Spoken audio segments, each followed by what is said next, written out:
Good morning, everyone. I hope you guys are all having a blessed week. Mine's going really good. Well, we cooled down in Northern California. We've been running well over 100. I think one day got up to like 114. But we've been running those temperatures for a month. And we finally got a couple of days that are down into the mid 80s. So I was actually able to come out here and film a little bit. I had some work I had to do on my Honda, so I was able to come out and get that done. You know, the slow speed jet in the carburetor, which is this little brass guy right here, well, it's got a hole through the middle of it that anyone that knows about jets, that hole's about the size of a human hair. And I mean, if you look at it in the light, you can just barely see a sliver of light. Well, this cheap gas we get nowadays, within 3 months, it starts actually turning to shellac and it gets hard. And it plugs up these little jets, and if you don't run the bike for like 3-4 months, the jet will clog up and you'll have to take it out and change it. I've got a whole bag full of jets because I have to change it about every year or two because it wasn't idling at all. So I changed that jet, now it's running perfect. So listen, I want to talk to you for just a minute about spinning your wheels. You know, when you're working for God, sometimes you can think that you're just spinning your wheels. You're getting absolutely nowhere. Nowhere. I know a guy, an evangelist, one time I was talking to him, and he showed up at this church, and there was one person that showed up for the meeting. And he said he didn't care. He said he preached his message to that one guy, and they both just had a great time. But you know, sometimes you think you're really spinning your wheels. You know, when I lost my first YouTube channel, I mean, I think it was 14,000 subscribers, millions and millions of views, and one day it was just gone. And then I didn't get upset. I just thought, well, you know what? Satan gave me a big blow, and he's hoping that I'll explode. I'm not going to. And then I started another channel with the same name, Pastor Bob NCC, and within a week they shut it down too. So I said, all right, that's not working. Obviously I made somebody mad. So I waited a little bit, and then I opened up the one called Dark Forces with my name not in it, and they let that one go, and that's the one we're on right now. This and the backup channel. But sometimes you think you're just not accomplishing anything, and sometimes all your work that you've done just gets wiped out. But people, you can't let that affect you. You have to keep on going. No matter what happens, you keep on going. You know, sometimes I'll make a video and I'll think it's horrible. I'll think, oh man, I'm not even going to post that. That didn't turn out. And I'll post it, and I'll get some people tell me, hey, you know what? Thank you so much. That video really hit home.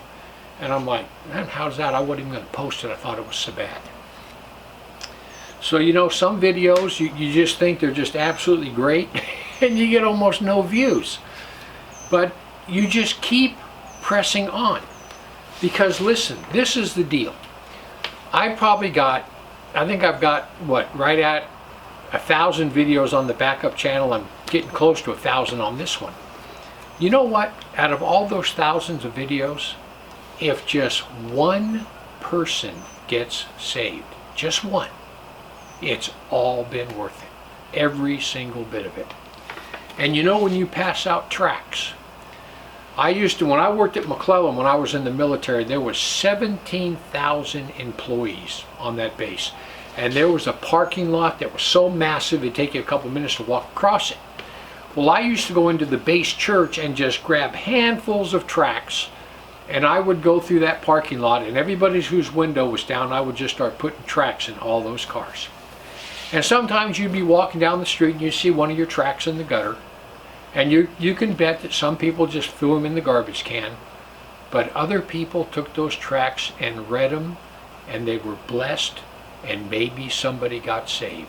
You never know. You just keep on keeping on regardless. This is what it says in 1 Corinthians 15:58. Therefore, my beloved brethren, be ye steadfast, unmovable, always abounding in the work of the Lord, forasmuch as ye know that your labor is not in vain in the Lord. Guys, that's an absolute promise from God. You just keep on working. You just keep on keeping on in your mission field. You keep doing exactly what you're doing, what God has led you to do, and he says your labor is not in vain. If one person in your entire life, if one person gets saved, your life has been a successful life. 2 Corinthians 15:7, this is what it says. Be strong therefore, and let not your hands be weak, for your work shall be rewarded. People, there's rewards in heaven. There's crowns for everything that we do in this world. You know what? I would hate to be the Christian that got saved when he was 14 years old, and now he's 75, and never done one single thing for the Lord. Never told anybody about it, never witnessed anybody, never did anything. He's going to wind up in heaven, go to the Bema seat. He's saved, but absolutely no rewards at all. A total wasted life. Guys, right now, time is quickly running out. We are coming right down to the wire. Time is absolutely running out. Never, ever, ever give up on your mission field. Never give up. And your mission field are your friends, your neighbors, your co-workers, everybody that you run across. I had a lady come by the other day with her son, and he was selling some raffle tickets for his school.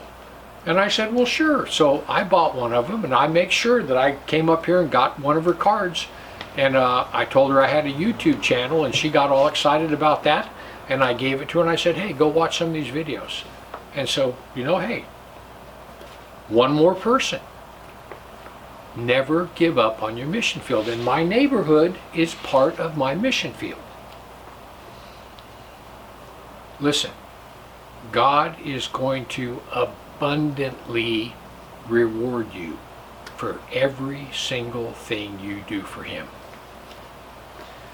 This is what it says in Proverbs 24:24 and 25.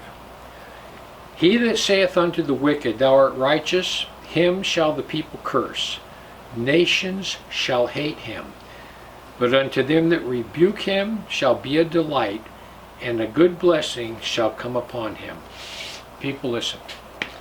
Every conversation, especially now with all this woke garbage and all this stuff that's going on, every single thing that's going on that you hear, like the Trump attempted assassination. I tell everybody, when anybody starts talking about that, I say, you know what, I firmly believe that God turned his head where that bullet missed. And I bring God into any conversation that I possibly can. I try to bring God in on that conversation. Whenever people are talking about something, I say that is absolutely evil. I point out sin for what it is, and because of that, people, they don't like you. But we're to be about the Lord's work. Don't let anything go by you. Nothing. Expose sin for what it is. Your goal is to be hated by the world. That's your goal. Be hated by the world. So guys, remember, time is short. Be about the Lord's work.